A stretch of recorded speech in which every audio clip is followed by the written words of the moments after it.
Makanya saya sering nangis.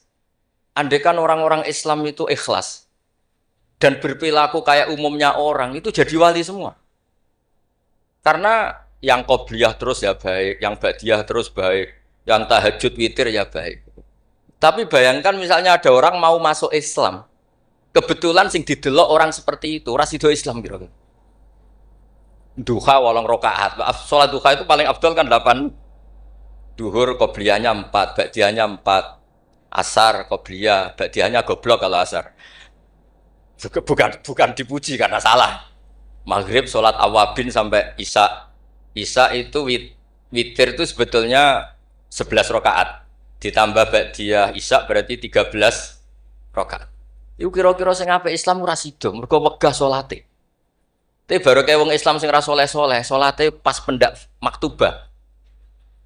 Wah ketok Islam kok gampang. Sik rokokan, bareng komat pateni melok salat. Bar salam balik nang rokoke dirokok. Yang sangat saya hormati, yang sangat saya kagumi Kiai Haji Mustofa Bisri. Sedanten para habaib ingkang kula hormati, wabil khusus Habib Hasan Asgaf ingkang saya hormati. Mas-mas kawula keluarga teng mriki ingkang kula hormati. Yang masih haru nangis dawuh Gus Mus monggo diterusaken. Mergi ceritane niku mengharukan betul. Kula bagian sing santai mawon. Jadi di antara yang disesali Sayyidina Umar itu justru kesolehan Abu Bakar yang berlebihan. Karena nirune terus kangelan. Terus kula mun ngertos niki kelakuane Mas Amak, Mas Aziz soleh pas-pasan supaya anaknya lebih ringan itu jadi nirunya lebih ringan. Jadi Abu Bakar ketika diangkat jadi khalifah itu pagi harinya masih ke pasar bawa dagangan. Ditanya beberapa sahabat, "Kamu mau kemana?" "Ya mau ke pasar." "Ngapain?" "Ya cari rezeki untuk keluarga kami." Beberapa sahabat kata beberapa sahabat, "Kamu tidak usah melakukan itu." Singkat cerita terus ada rapat supaya Abu Bakar itu digaji. Akhirnya digaji dan beliau nggak perlu kerja tapi fokus memikirkan umurul muslimin. Tapi setelah beliau mau wafat, itu semua gajinya dihitung kemudian nyuruh keluarganya diganti. Akhirnya diganti. Setelah diganti, beliau dalam posisi wafat, segala kebaikannya diceritakan. Itu komentarnya Sayyidina Umar tuh lucu. At-ab taman ba'dak. Mbok nak soleh aja nemen-nemen, sing genti ku repot. Jadi kalau Pak Hamid itu terkenal alim, terkenal wali, terkenal donyane mustajab, ku sing repot ku putune. Kula nak gojlok Mbak Idris rawani. Mergo paman, tapi nak terus niku repot putune. Misalnya apa yang ganteng ya kalah ganteng. Apa alim ya kalah alim. Donga mandi ya kalah mandi. Pokoknya kalah kabeh. Terus repot. Mulane maca manakib niku nggih resiko sebetulnya. Kula niku cara dadi putune Mbah Hamid, iki ora wani cerita Mbah Hamid, demen diarani, "Lah putune kok ngene." Dadi niku nggih repot. Terus nak Gus Ipul mun nyerah mbek kula pun buat nyerah Gus dadi wali, mun kepengine wali kota mawon. Niku mun cocokan kalian kula pas kawine napa nikahe Mas Aziz. Terus babai wali tadi dekne frustasi mun frustasi. Mboten kepen dadi wali kados babai tapi terus kepen dadi wali kota. Itu kalau gak tawaduk ya frustasi memang. Kalau gak tawaduk ya frustasi. Tapi bagus lah. Karena ciri utama wali itu ngurusi amror ra'iyah, urusan apa? Rakyat. Jadi itu wali betulan maupun wali kota itu ada titik samanya. Yaitu sama-sama memikirkan urusan apa? Rakyat. Bedanya yang wali betulan digaji Allah, yang wali ini digaji negara, itu saja bedanya. Tapi sama-sama ihtimam bi umuril muslimin, sama-sama serius mengurus urusannya orang-orang Islam. Kalau tadi saya memang menyiapkan materi yang ilmiah karena saya punya naskah nadzumanipun Sulam Taufik yang dinadzumkan Mbah Hamid, nanti saya terangkan. Tapi karena merujuk dawuhipun Mbah Mus, Mbah Hamid itu sepupu sama mbah saya, sama-sama lahir di rumah di Lasem di Al-Fakhriyah. Memang mulai dulu terkenal wali, mulai kecil. Tapi saya akan cerita dari sisi keilmuan beliau. Beliau lama sekali ngaji di Mbah Khalil Harun, jadi mertuanya Ki Bisri. Tapi lebih lama lagi ngaji di Mbah Dimyati. Mbah Dimyati itu 12 tahun. Sampai dapat julukan Abdul Juman. Juman itu satu nadzuman ilmu balaghah yang paling sulit. Jadi balaghah itu ada karangan Mustafa Al-Hulayaini, itu yang bentuk nasar itu masih gampang lah. Ada Jauharul Maknun itu masih gampang. Setidaknya bisa dianggap gampang. Kalau nggak gampang ya dianggap gampang. Tapi yang paling susah itu Juman. Saking susahnya itu nggak ada yang bisa nyarai. Akhirnya mu'alifnya nyarai sendiri. Itu namanya kitab Bukutul Juman. Tadi didol gak payu, akhirnya dipayoni mu'alifnya sendiri. Karena kaidahnya sudah ruwet. Dan itu diantara keahlian beliau memang tentang Juman. Seperti yang diceritakan Gus Mus tadi, diceritakan Mbah Mus tadi. Kalau orang ahli balaghah itu mengutarakan sesuatu itu indah. Itu yang dimulai para ulama-ulama dulu. Tapi ya resikonya kalau sudah menghujat, itu ya sejelek-jeleknya. Itu orang Arab itu kalau sudah benci seseorang dan membayangkan wajahnya jelek, itu orang Arab kalau bilang itu kabak roten nakarot hati. Jadi wes koyok tletong garing sing dicucuki pitik. Wong tletong garing wes elek ijek dicucuki napa? Pitik. Jadi orang Arab itu memang ahli balaghah. Jadi kalau muji ya sundel langit, nak menjatuhkan juga sejatuh-jatuh. Dan itu ada ilmunya. Sehingga orang Arab itu misalnya muji orang baik, berperilaku gimana kalau kamu hubungan dengan orang sekitar Anda. Itu unik cara berpikir orang Arab. Karimun mata amdahu wal waro. Ma'i wa idza malum tuhu wahdi. Kalau saya kenal kiai, kalau saya kenal habib atau kenal orang alim, itu orang-orang mulia. Orang mulia itu cara memperlakukan gimana? Karimun mata amdahu, mesti amdahu wal waro. Sekali saya muji dia, pasti saya puji bareng-bareng orang banyak. Tapi wa idza malum tuhu wahdi, ketika saya kurang berkenan atau agak ngeritik, pasti saya kritik sendiri. Akhirnya itu jadi pola sosial yang sampai sekarang itu menopang Indonesia. Indonesia itu begitu mencintai Pak Karno, Pak Hatta, mencintai para pendiri bangsa ini.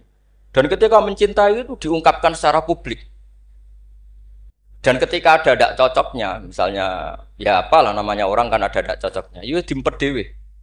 Jadi rodok-rodok buku sundupan kira-kira gitu karena memang itu etika yang benar. Jadi karimun mata amdahu wal waro. Ma'i wa idza malum tuhu wahdi. Orang mulia itu orang yang kayak apa? Orang yang ketika baik atau ketika kami puji, akan saya puji secara publik, secara massal, secara masif. Wa idza malum tuhu wahdi. Dan ketika saya kurang berkenan atau agak ngeritik, maka akan saya kritik sendiri. Misalnya dalam banyak hal, saya sama orang yang terkenal wali itu ya kadang tidak cocok. Tidak cocoknya mungkin hasud atau nggak bisa niru, tidak tahu saya. Tapi ya kadang-kadang tidak cocok. Tapi itu tampet. Nah, ini tak omongkan itu untuk cerita, bukan. Karena wali itu ya punya rival. Ada rivalitas wali itu ya ada. Ada dua wali besar yang saling tidak cocok. Satu itu wali kalau sakit itu waduh, pokoknya sakit. Ditiliki sama wali, sama-sama wali. Kamu itu wali kalau sakit kok waduh, wali model apa? Wali itu ya kayak saya, tidak pernah sambat gitu. Kalau sakit pun menengahi. Terus justru itu masalah kamu di situ. Sok wali pakai perilaku wali. Justru saya seperti ini jadi wali karena koyok wong awam. Ini tawaduk saya. Jadi ini dua wali besar, gojol-gojol kan. Maka kalau ada orang muni waduh aduh anggapnya wali yang sedang tawaduk, niru orang awam gitu. Atau memang awam betul. Jadi wali itu ya gojol-gojol kan, ya saling nggak cocok.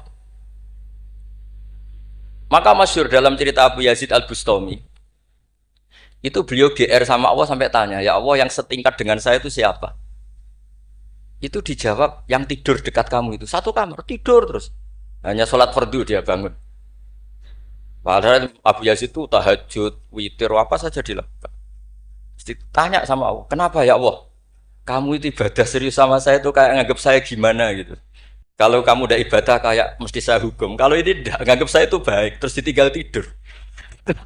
Jadi Saya ini agak ya kalau ya tadi ingin jadi wali yang jalur-jalur gitulah, yang kayak gitu itu.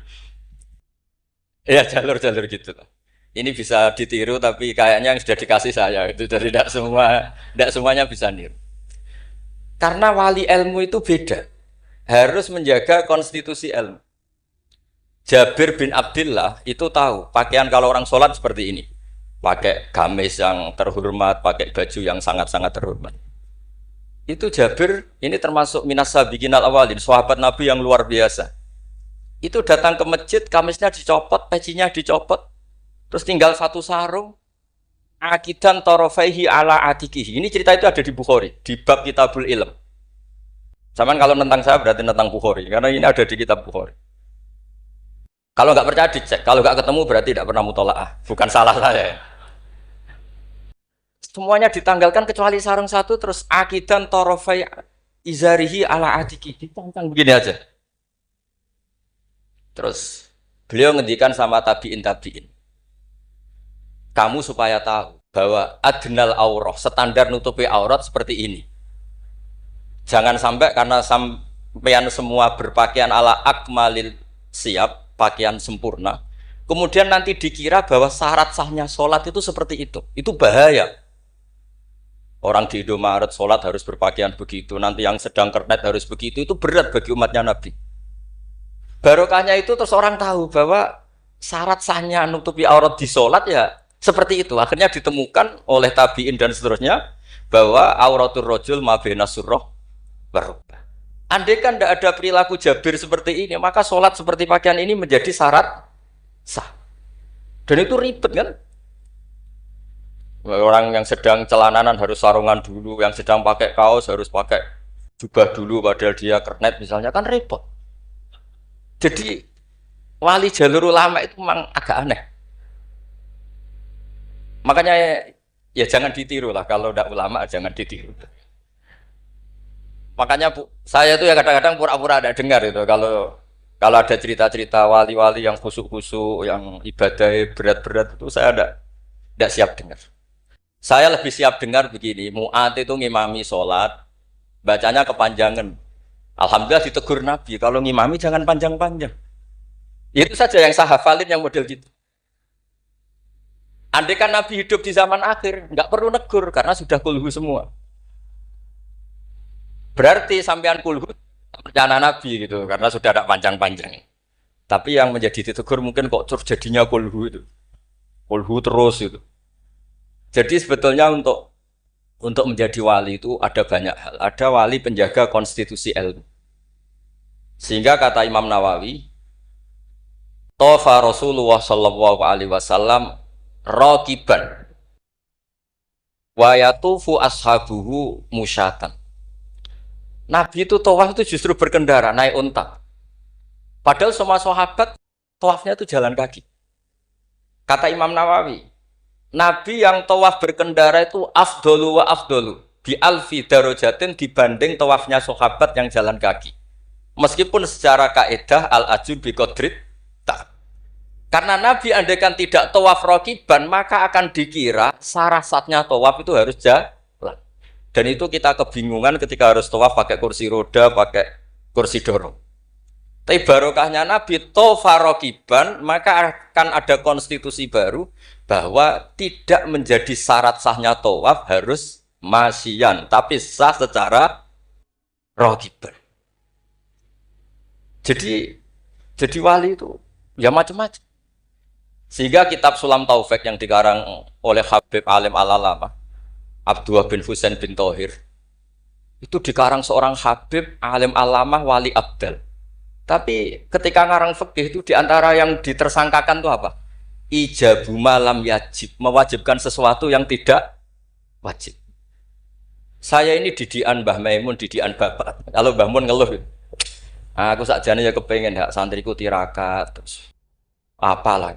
Tapi tirakat itu gak wajib. Engko nak ijabu malam yajib ra aku dosa. Akhirnya keterusan kalau buat entah ketirakat. Jadi bagi yang tidak dirakat, anggap aja ngelakoni apa? Tidak boleh mewajibkan sesuatu yang tidak wajib. Sampeyan ndak boleh bilang santriku wajib puasa Senin Kamis. Wong jare kitab sunat kok arani wajib.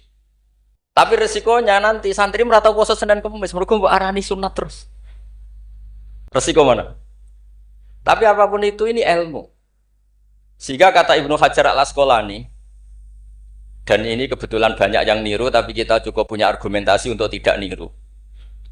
Nabi itu sama sih ingat Dawe Mbah Mun. Wong lakoni kitab ya aja nemen-nemen. Nak nemen-nemen kok kowe ya kaya wong-wong iku. Gak berusaha sebut lah, ini sensitif. Wong-wong iku siapa kamu tahu? Nabi itu kalau habis sholat, karena Rasulullah Shallallahu Alaihi Wasallam idan sorofa min sholatihi akbala alal hadirin atau alal musallin. Jadi Nabi setelah sholat, kalau beliau menghadap kiblat, setelah itu menghadap kemana? Ke timur, karena akbala alal hadirin. Tapi para syurrahul hadis, para syurrahul Bukhari itu menafsirkan itu tidak harus menghadap ke timur. Itu adalah bentuk maklumat dari Nabi bahwa imam setelah sholatnya selesai harus mengatakan sesuatu atau melakukan sesuatu apa saja untuk memaklumatkan kalau sholatnya sudah apa? Selesai. Kenapa itu harus demikian? Kata Imam Bukhari, kata Surahul Bukhari, orang itu berjalan 3 kilo, 7 kilo demi menangi Nabi itu jadi makmum. Bayangkan kalau Nabi tetap menghadap kiblat dengan posisi kayak tawarruk, lungguh tahiyat akhir, nanti Nabi dikira masih sholat. Dan kalau orang itu takbir, Allahu Akbar, terus ikut dulu, sholatnya sah pada sah? Tidak sah, karena dia menggantungkan sholat dengan orang yang sudah tidak sholat. Itu bahaya, secara fikih seperti itu udah kebahaya.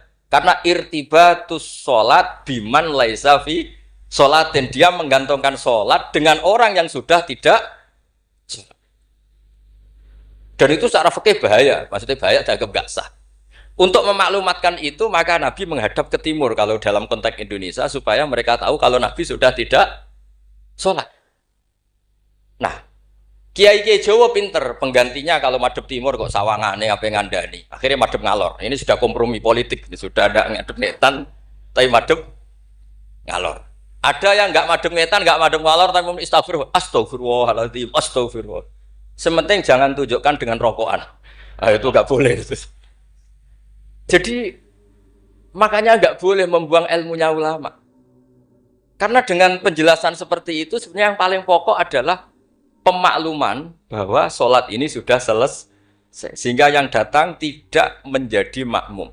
Karena sekali yang datang posisi makmum itu nanti dia menggantungkan sholat dengan orang yang sudah tidak sholat. Kayak apa guru-guru kita? Dan itu bisa dipelajari dari kitab-kitab kesayanganipun Mbah Hamid. Saya dengan beliau kalau pakai keluarga, beliau sepupu mbah saya. Kalau pakai sanad guru ya misalnya saya sering ngaji sekali sama Mbah Maimun. Mbah Mun bisa lewat Mbah Zubair. Mbah Zubair dulu ngaji Kiai Fakih Mas Kumambang yang di Gresik itu. Kiai Fakih ini ngaji sama Kiai Mahfud Termas. Berarti saya kelima.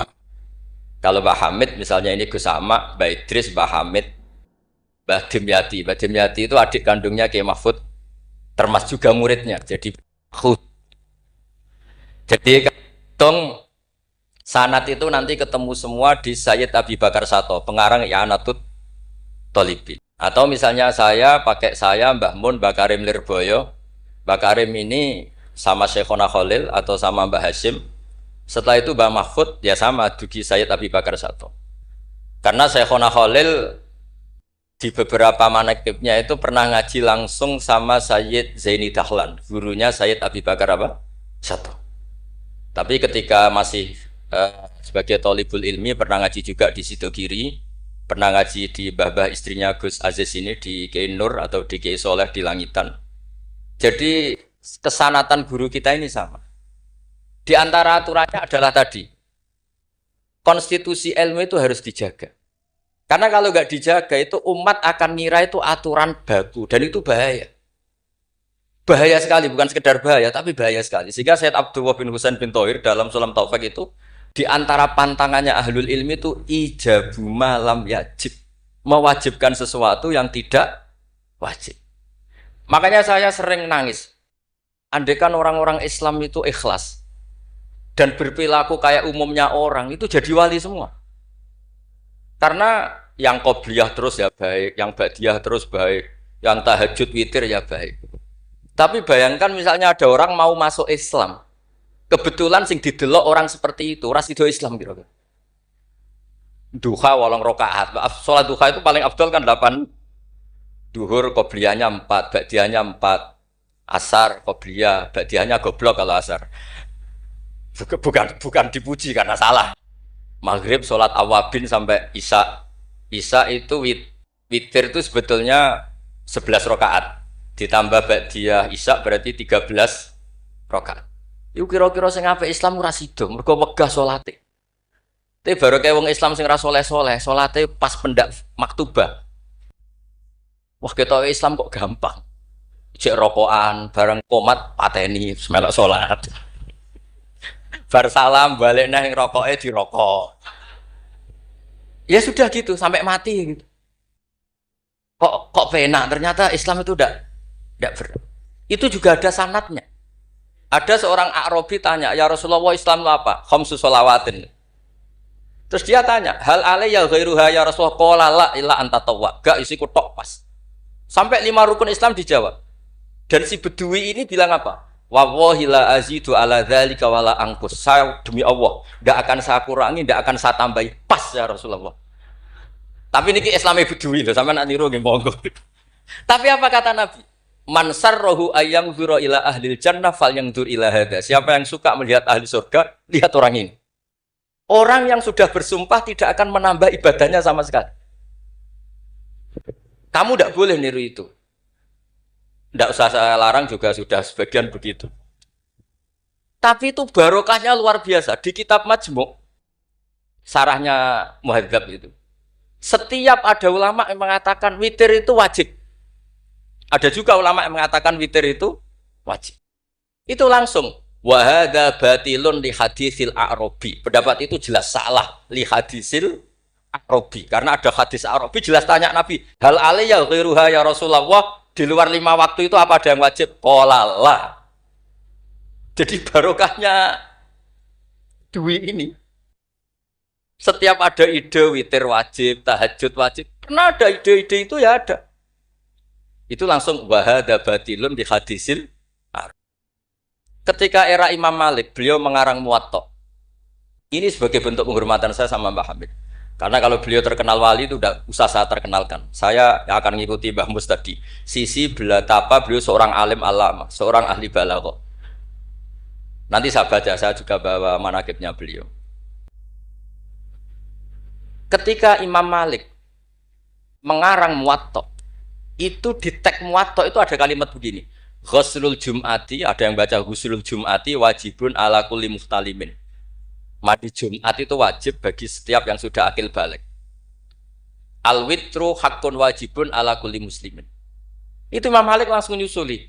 Laisa huwa kama tarawuna. Makna wajib di situ bukan seperti yang kamu bayangkan. Jadi tidak wajib kalau ditinggal enggak mandi terus enggak apa? Sah.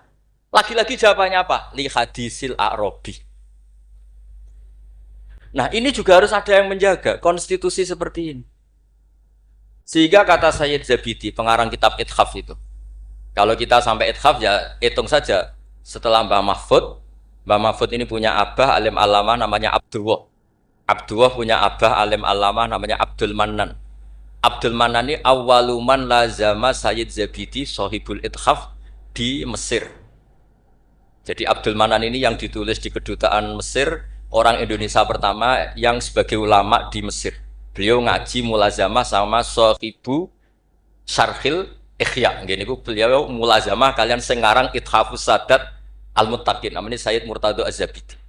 Terus pokoknya sanad Indonesia itu top. Stop pokoknya. Jadi kalau Mbah Hamid ya tinggal gitu saja. Mbah Hamid, Mbah Dimyati, Mbah Mahfud, Mbah Abdullah, Mbah Abdul Mannan, terus ke Syarihul Ikhya Sayyid Murtado siapa? Az-Zabidi.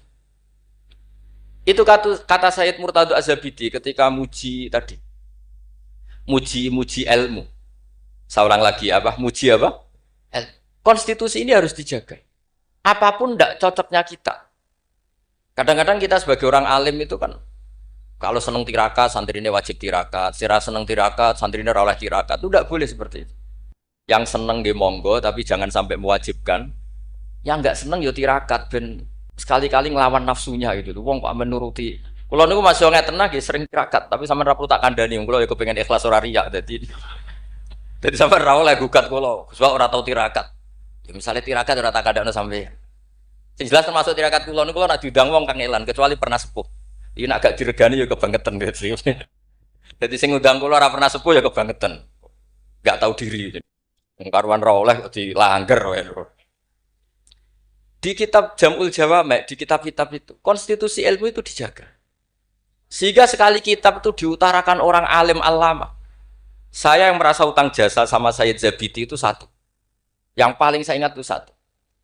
Allahumma sholli ala Sayyidina Muhammad atau ala abdika rasulika Muhammad. Itu beliau mengurai. Wah itu luar biasa. Di antara urainya begini. Nabi Muhammad SAW itu melakukan apa saja termasuk yang paling basyariah itu adalah luar biasa. Asal jangan bayangkan Nabi itu macam-macam kok sampai terus rokokan ada akan. Andai kan Nabi misalnya dahar gedang goreng di depan umum. Nabi itu kalau dahar di depan umum. Itu luar biasa. Kenapa luar biasa? Nabi itu jadi Nabi setelah Nabi Isa yang dituhankan. Sehingga Nabi harus sesering mungkin memperlihatkan al-a'rad al-basariyah. Beliau harus menunjukkan bahwa beliau adalah seorang manusia. Sehingga Nabi dahar itu dengan sampean poso setahun, itu mulia Nabi dahar. Karena sekaligus pembatalan rububiyatun Nabi atau iddia rububiyatin Nabi. Dengan seperti ini Nabi sama juga memaklumatkan saya ini manusia. Buktinya saya dahar. Kayak apa kalau dibaca secara ilmu? Karena Nabi jadi Nabi setelah Nabi siapa? Isa. Maka kata Sayyid Az-Zabidi, agama ini agama terbaik. Dan umat Rasulullah SAW tidak akan mengalami apa yang dialami umatnya Nabi Isa. Caranya gimana? Dengan memperbanyak baca sholawat. Jadi cara Sayyid Zabidi, sholawat itu satu konstitusi ilmu. Allahumma Allah pemberi, ala Muhammad atau ala Sayyidina Muhammad yang diberi. Jadi gak mungkin hadil ummah menuhankan kanjeng Nabi Muhammad.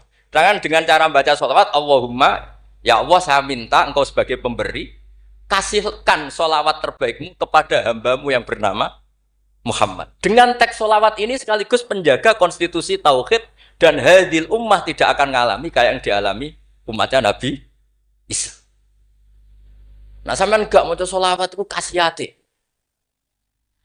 Nak diwaca sakmene nyaur utang, nak sakmene untuk bojo ayu, nak sakmene iso wayo, wis ngono kelakuane. Itu saya tidak tertarik. Wong kok ora tau ngregani ilmu menurut saya. Saya baca sholawat itu ya tidak banyak-banyak, ya 2, 3, tapi dengan penghayatan kayak Sayyid Zabidi. Ya akhirnya ya rapati terus keramat kok sampean, tapi secara konstitusi ilmu lebih diridhoni Allah bi Rasul. Aku yakin. Karena tadi Nabi itu jadi Nabi setelah tragedi Isa dituhankan.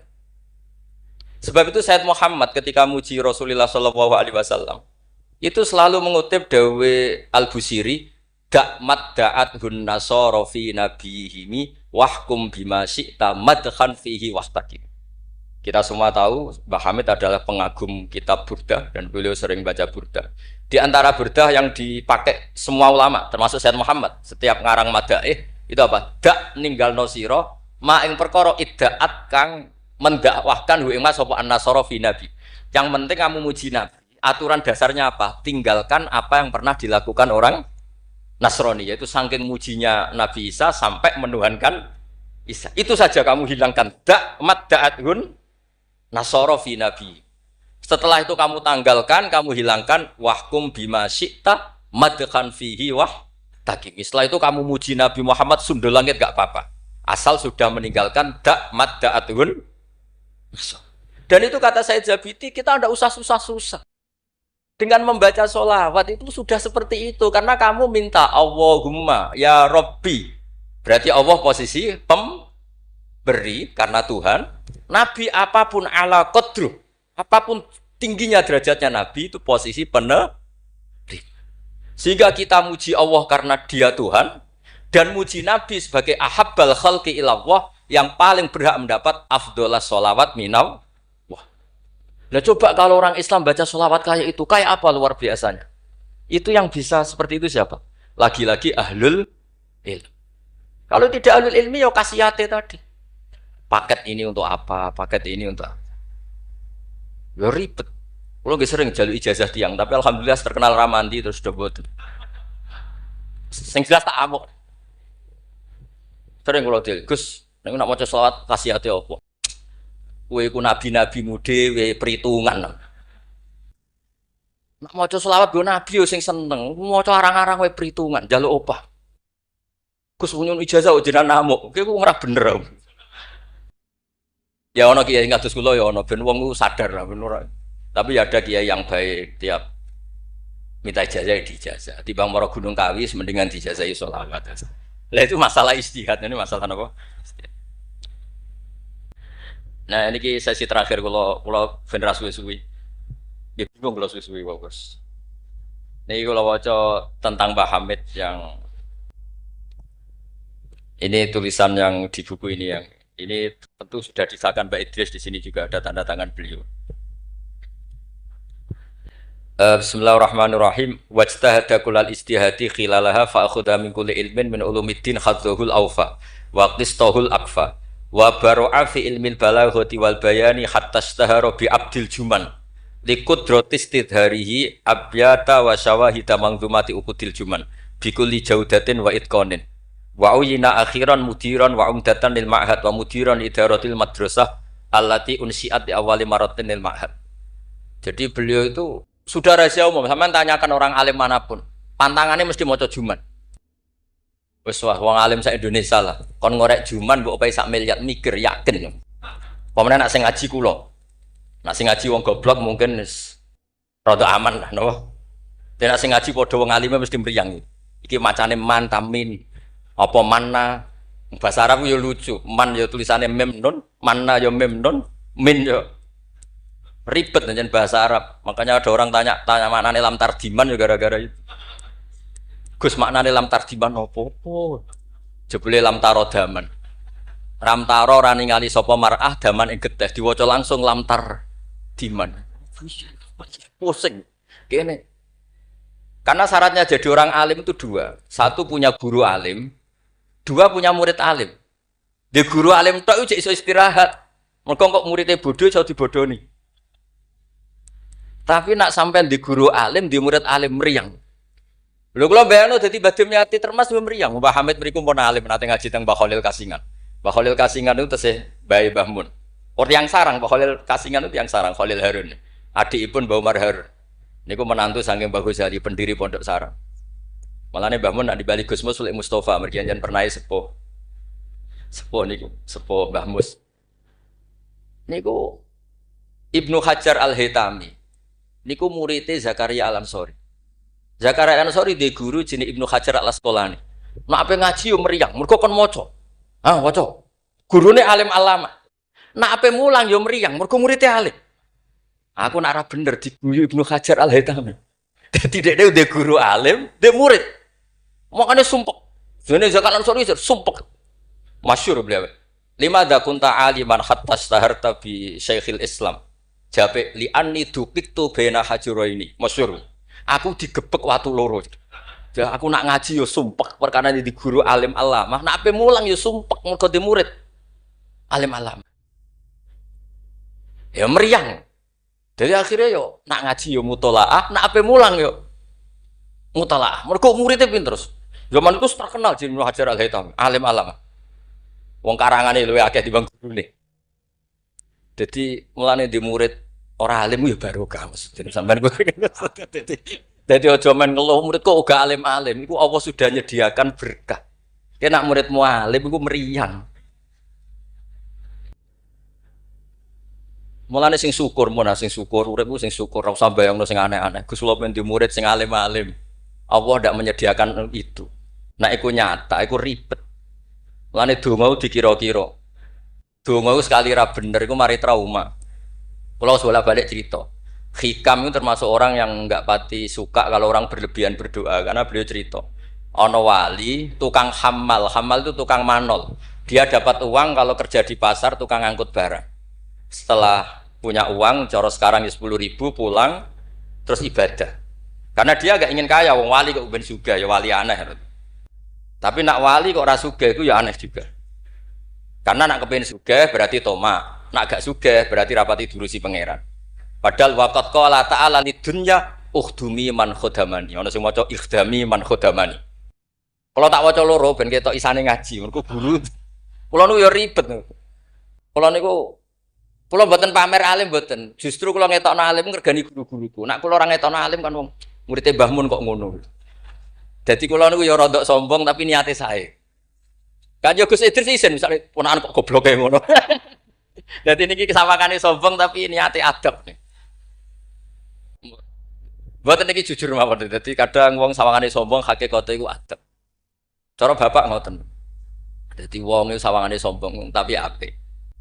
Ya mergo wae saking tahadus bin. Wong nak wali tenan mesti Allah dawuhna ning donya ukhdumi man khodamani atau ikhdami man khodam. Wong sing ngurusi aku iku ngurusi. Makanya mesti atat dunya wa hiya rahimah. Wong wali iku mesti donya teko meskipun dia ndak seneng.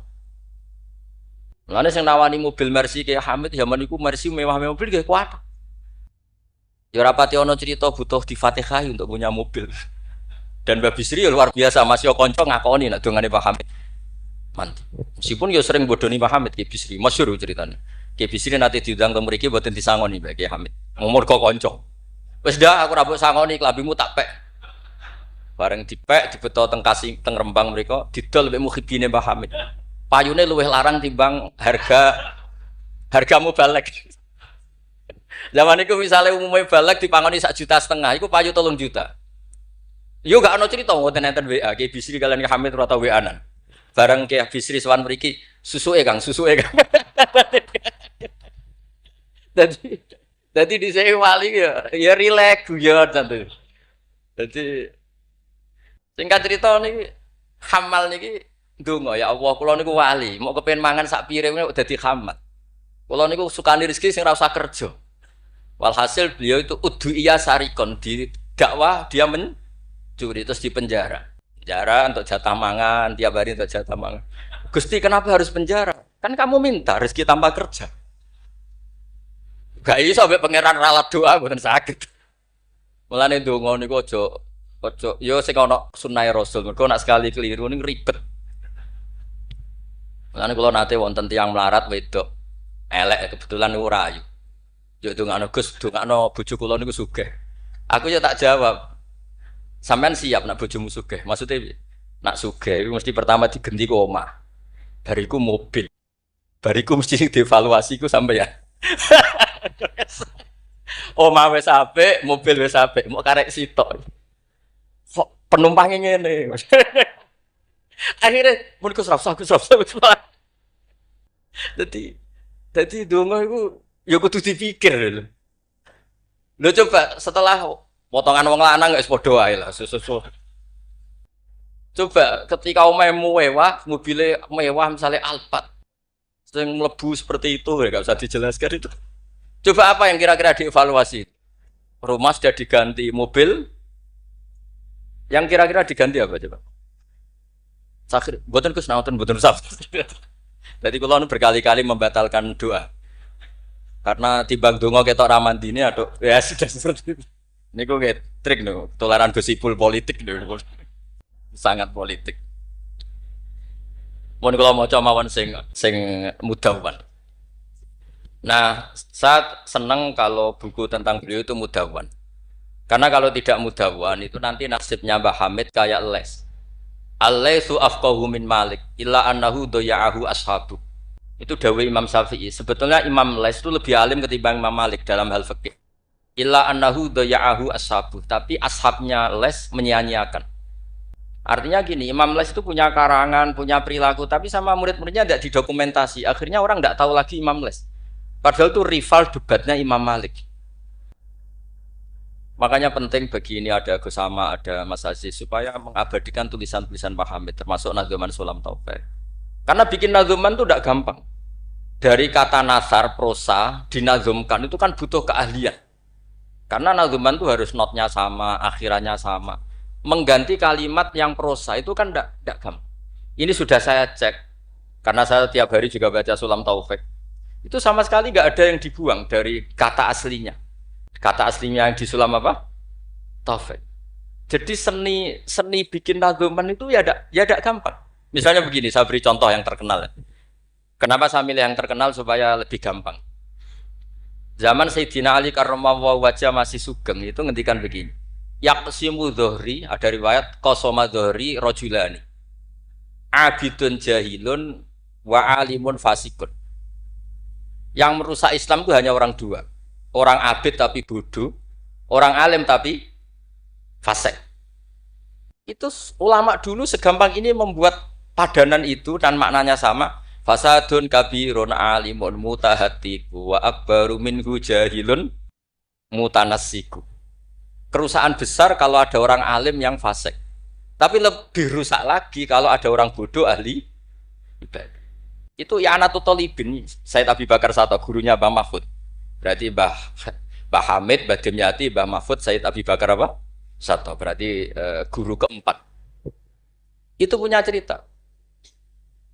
Kenapa orang alim yang fasik afdalu min jahilin mutanassik atau min jahilin abidin? Terus dua orang ini berdebat. Ya apik wong bodoh lah, piye-piye ahli ibadah. Tetap apik, mula wong alim tapi fasik. Dua orang ini akhirnya sepakat. Marani wong bodoh sih. Marani wong bodoh ya pasti ibadah jenenge wong bodoh. Ibadah. Dua orang ini ya rada kurang ajar wong loro. Ya fulan ana rabbuka, aku iki pangeran. Seneng aku kowe nyembah aku terus. Tapi mulai saiki wis tak bebasno. Sesuk-sesuk ora ibadah apa-apa, wis tak ridani, Aku langsung nih, hore sesuk wis bebas. Saking bodone. Umpama dekne ngaji kan ngerti. Sautullah harf iku Allah iku nak ngendikan gak nganggo sautun ka sautil adam. Umpama dekne tau ngaji kan Allah iku mukhalafatul. Ora mungkin Allah kok diswara koyo ngono iku ora mungkin. Tapi matur nuwun Gusti, matur nuwun Gusti. Mulai sesuk kula mun mboten salat malih. Menang sing sitok delok bodho. Wis, akhirnya golek wong alim sing fasik. Delok pas mabuk jenenge fasik. Mabuke jenenge masjid bisa. Wong alim piye-piye dhewe bau-bau masjid. Mabuk ning masjid. Seneng sing sitok. Wah, satu-satu berarti mergo sing mau bodho, sing sitok mabuk. Seneng sing dia pendapat ya apik wong abid sing bodho timbang alim fasik. Mergo pas mabuk. Oleh muni ya padha kok pager. Ya fulan. Ama tastaqi minni ana rabbuka. Mbok wong diisin to ambek aku iki pangeran ndelok kowe kok amen mabuk.